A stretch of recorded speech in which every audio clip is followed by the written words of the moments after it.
Mtakatifu Juliana Falconelli alizaliwa katika familia ya kifalme huko Italia, lakini moyo wake haukufuatilia utajiri wala anasa za dunia. Alikataa kuolewa, akajiweka wakfu kwa Bwana akiongozwa na mjomba wake Mtakatifu Alexis Falconelli. Alianzisha shirika la Manteleti waliojitoa kusaidia wagonjwa, maskini na walioteseka.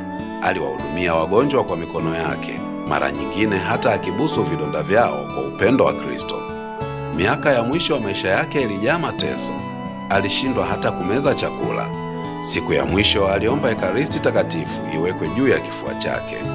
Mara baada ya hostia hiyo kumgusa, alifunga macho na kuaga dunia, huku alama ya msalaba ikitokea mahali hapo pa moyo wake.